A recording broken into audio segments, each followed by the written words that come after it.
నమస్కారం. మీరు చూస్తున్నారు పూజ్య టీవీ. నేను లలిత సహస్ర.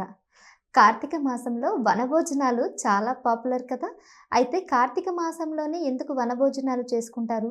వనభోజనాలు మిగతా మాసాలలో ఎందుకు చేయరు అనే సందేహం మీకు ఎప్పుడైనా వచ్చిందా?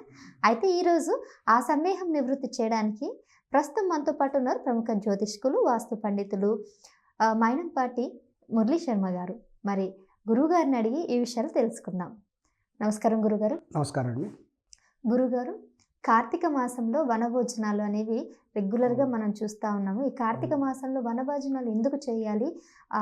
అంటే ఇంట్లో కూర్చొని తినేదానికన్నా చెట్ల మధ్య తింటే మంచిదని ఎందుకంటున్నారు అసలు ఈ మాసంలో? అవునండి. ఈ కార్తీక మాసం అంటేనే అత్యంత పవిత్రమైనటువంటి మాసము.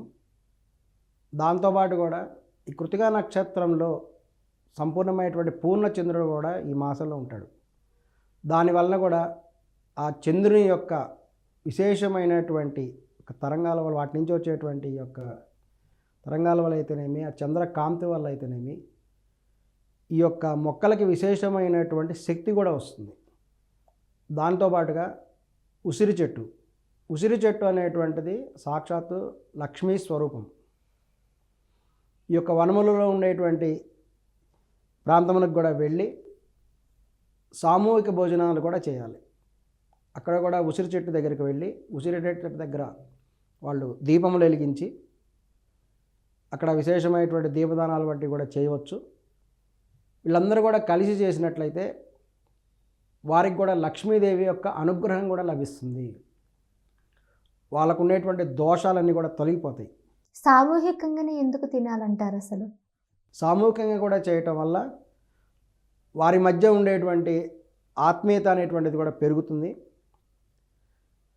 ఈ యొక్క అమ్మవారి యొక్క కటాక్షం వల్ల వారి మధ్య విశేషమైనటువంటి స్నేహబంధం కూడా పెరుగుతుంది.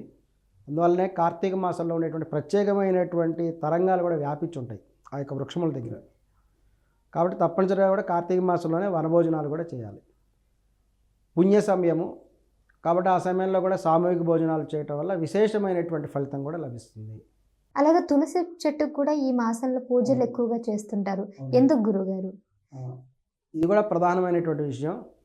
తప్పనిసరిగా కార్తీక మాసం నెల రోజులు కూడా తులసి మొక్కకి చక్కగా కూడా అక్కడ దీపం పెట్టి అమ్మవారికి కూడా ప్రదక్షిణాలు కూడా చేస్తే ఇంకా మంచిది. అంటే ఈ రోజుల్లో అది కొన్ని చోట్ల సాధ్యపడకపోవచ్చు, కానీ వీలైనంత వరకు దీపం అడుగు పెట్టి అమ్మవారికి నమస్కరించుకోవాలి. ఎందుకంటే ఇది దామోదరునికి అత్యంత ప్రీతికరమైనటువంటి మాసం. ఇది శ్రీకృష్ణ పరమాత్మల వారు ఆమెకు వరం ఇస్తారు తులసిమాతకి. వరం ఇవ్వటం వల్ల ఎవరైతే కూడా కార్తీక మాసంలో ఈ యొక్క తులసిమాతకు కూడా అర్చన చేస్తారో, పూజిస్తారో, వారికి ఉన్నటువంటి సమస్త దోషములు తెలిసి కానీ తెలియక కానీ చేసినటువంటి పాపములన్నీ కూడా హరించిపోయి శ్రీకృష్ణ పరమాత్మల వారు వాళ్ళని కాపాడుతూ ఉంటారు అని కూడా స్వామివారు వరం ఇస్తారు. అందువల్ల కూడా తప్పనిసరిగా కార్తీక మాసంలో దామోదరుడు అంటే ఎవరు? శ్రీకృష్ణ పరమాత్ముడు చిన్నప్పుడు చాలా అల్లరి చేసినప్పుడు ఆయన తల్లిగారు యశోదామాత ఆయన ఒక తాడుతో కట్టివేస్తుంది. ఒక రోకలికి కట్టివేసినప్పుడు ఇంకా అతను ఎక్కడికి వెళ్ళలేడు అనుకుంటుంది. చాలా చిన్న బాలుడు కృష్ణుడు. అప్పుడు రోకలి చాలా పెద్దది. ఆ సమయంలో ఆమె వెళ్ళిపోతుంది. కృష్ణుడు ఏం చేస్తారంటే చిన్న బాలుడు అనమాట, అయినప్పటికీ కూడా లేచి రోకల్ని పెద్ద రోలు ఎంతో చాలా బరువు ఉంటుంది, దాన్ని లాక్కుని వెళ్ళిపోతాడు ఆయన. అంటే ఆయన ఎంత శక్తివంతుడని ఊహించుకోవాలి.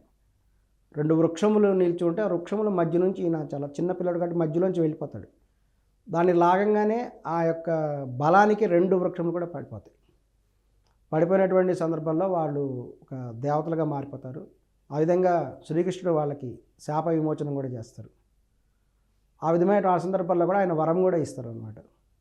ఎవరైతే ఇలా కార్తీక మాసంలో కూడా చక్కగా ఇట్లా వనభోజనాలు చేయండి, దాంతోపాటు తులసిమాతను కూడా అర్చించినటువంటి వాళ్ళకి వారికి విశేషమైనటువంటి ఫలితం లభిస్తుందని శ్రీకృష్ణ పరమాత్ముడు దామోదర రూపంలో కూడా వరమిచ్చాడు. కాబట్టి అప్పటి నుంచి కూడా ఈ విధమైనటువంటి విధానం కూడా భక్తులు కూడా పాటిస్తూ కూడా ఉన్నారు. ఓకే గురువు, ధన్యవాదాలు.